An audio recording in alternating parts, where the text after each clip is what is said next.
Tak na toto video som sa ale že neskutočne tešil.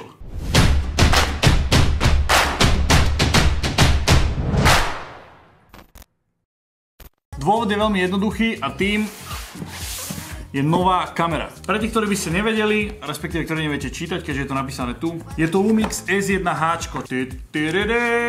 Toto môžeme dať nabok, to už ma zaujímať nebude. Podľa mňa, subjektívny názor, je to asi najlepšia mašina, ktorú si na trhu momentálne môžete dovoliť, čo sa týka rozmerov, alias ten fotoaparát, hej, že nie je to nejaká cinema kamera. A ja som si ju kúpil z jedného veľmi prostého dôvodu a to je aj dôvod, prečo si klikol na toto video, pretože je to kamera, ktorú uznal aj samotný Netflix.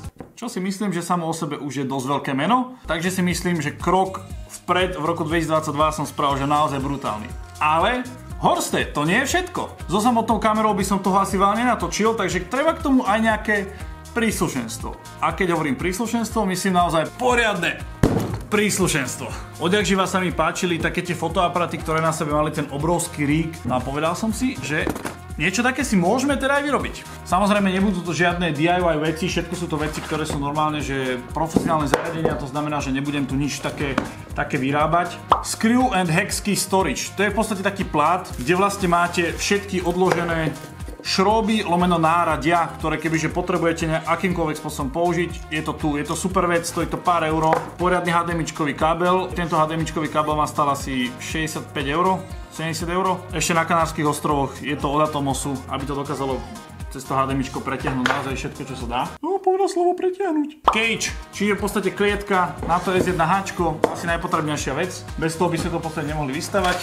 Predposledná vec je filter tray, je to v podstate na rozmer 4x5,65, je to taká klietka, ktorú si dáte na ten matebox, do ktorej si dávate ten profesionálny filter. No a najlepšie samozrejme nakoniec, a z toho sa teším, že naozaj najviac, sú to Profi ND filtre od značky Nisi. Máte, ďakujem ti ešte raz, si veľký blázon, že si toto vybavil. Predtým ako začneme stavať tento rig, by som vám ale možno chcel ukázať pár záberov a dôvod, prečo som si túto kameru vybral, pretože ten výstup z nej je že extrémne brutálny. Sledujte to.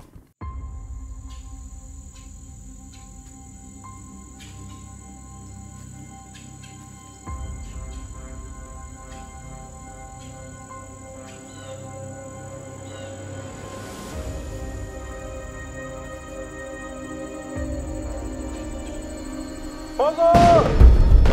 Útočia na nás! Rýchlo, do tankov! Do tankov!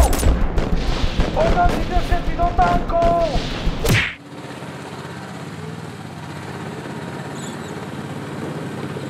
OK, toto asi nie je tank, ktorý si očakával, avšak ak by si chcel zažiť realistickú atmosféru napríklad z takej tankovej bitky, tak je tu pre teba hra World of Tanks. Je to hra, ktorá je free, sú tam rôzne národnosti, stovky tankov, rôzne miesta, na ktorých môžeš bojovať, má rôzne možnosti, reálnu fyziku a hral som tú hru 3,5 roka aj ja. Čiže ver mi, stojí za to. No a pre nových registrovaných hráčov, ak použijete kód Tankmania, získate na 7 dní prémiový účet, 250 000 kreditov, nový prémiový tank tier 5 a taktiež si na najbližších 10 zápasov môžete z týchto troch tankov vybrať, ktorý si, nazvem to, že rentnete. No ak sa teraz zamýšľa, že prečo vám hovorím o počítačovej hre World of Tanks, keď som vám chcel ukázať zábery z tej novej kamery, je to presne preto, pretože prvé video, ktoré som s ňou natočil, bola presne táto reklama.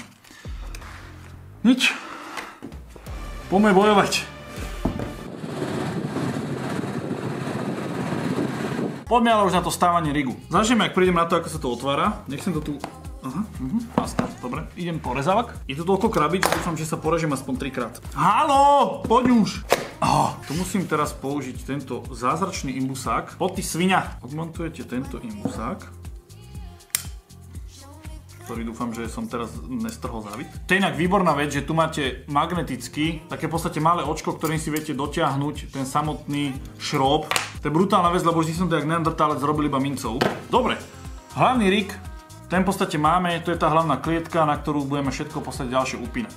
Čiže tu je quick release. Použijem náhradu namiesto debilnej mince. Super, že to na dva šroby, čiže to bude fakt akože pevné. Oni tie klietky robia že extrémne inteligentne, pretože vedia, že keď potrebujete zo spodu si vlastne vybrať akéby baterku, tak vyberete ju, hej, bez toho, aby ste niečo museli akéby odmontovávať. Takisto bočné SD karty. Na všetko máte dosah, takže je to akože extrémne mudro je to robené. A tam bude asi tento. Výborne, mám to napevno. Dobre, keď máme toto, môžeme si vybrať naše tyče. a vlastne sú to, že buď železné alebo karbonové. Tie karbonové sú proste ľahšie, sú o niečo drahšie. Keď si môžete vybrať, chcete mať radšej karbon ako železo, nie? Toto sú vlastne naše vodiace tyče. Dobre, môžeme ísť rovno ďalej. A to je na náš follow focus. Čo si blázne, to je jak balené. Aha, ty kokos. Alebo sa vyšrobuje rovno. No a keďže toto viete, že úplne dobre nedrží, tak tam viete dať takéto kolečko na ten váš objektív. Aha, takto, idiot. To je vončo.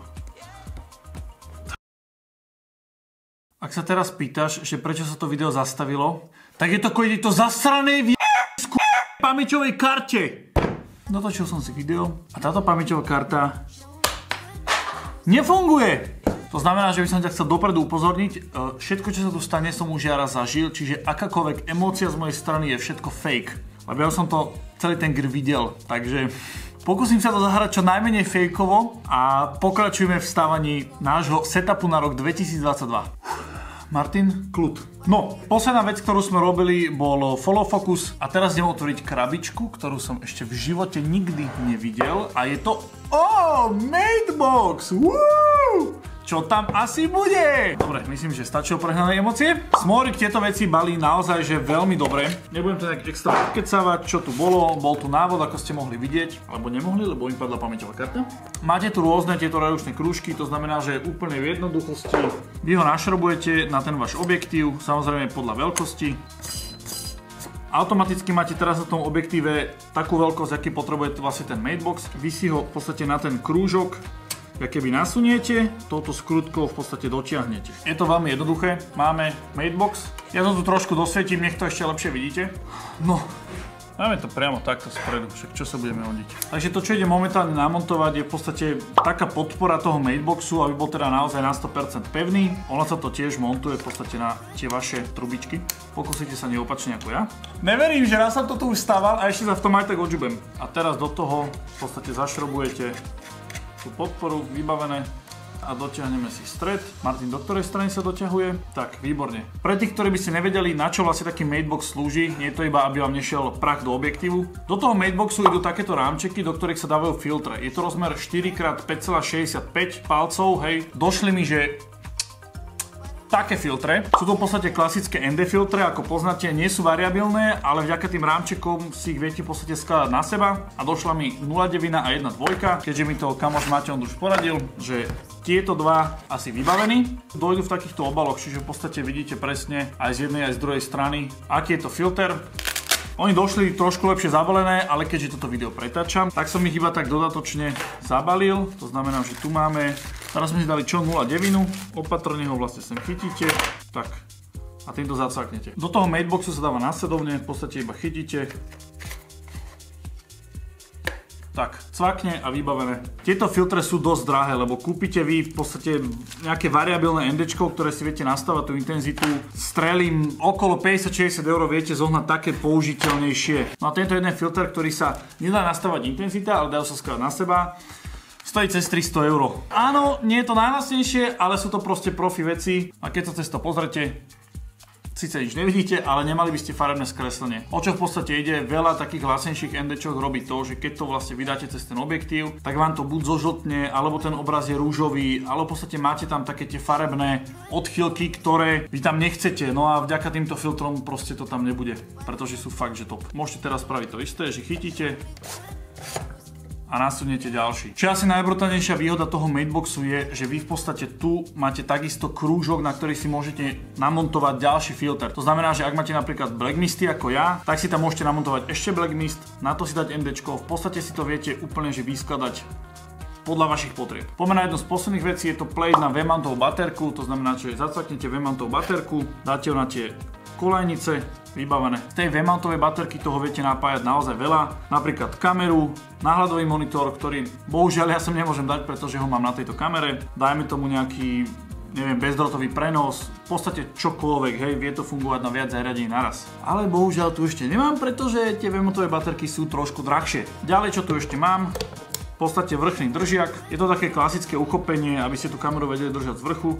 A výhoda je, že má v sebe ešte aj recording button, to znamená, že to dám do remotu. Mám tu recording button, môžem cez to priamo aj nahrávať, čiže keď to dajme tomu držím, hej, máte nejaký taký záber zo spodu, stlačíte, vybavené. Aby sa mi to ešte dobre držalo, tak mám tu takú rukoveď, je to tam, vybavené. Ešte sem budem dávať mikrofón, ktorý mám znova tu. No, a to by sme mali.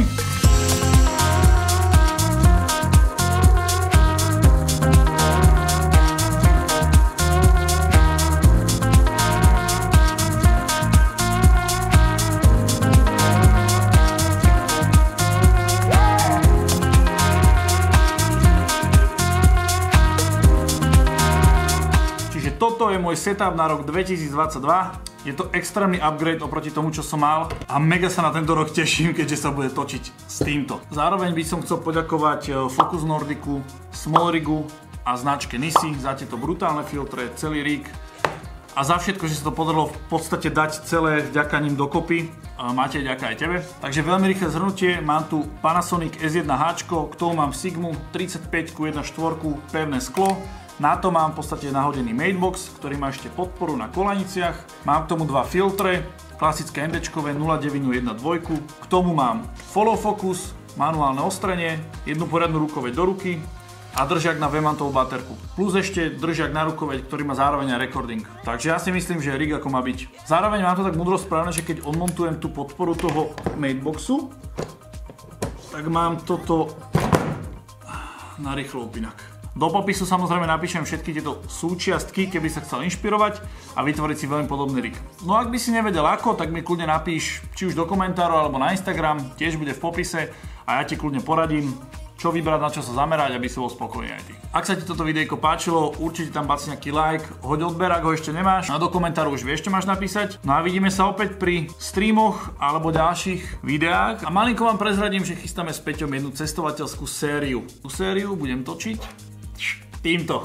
Ďakujem ešte raz a vidíme sa opäť niekedy na budúce. Čaute. Na to, že som to nahrával na druhý krát, tak to nebolo až také fejkové.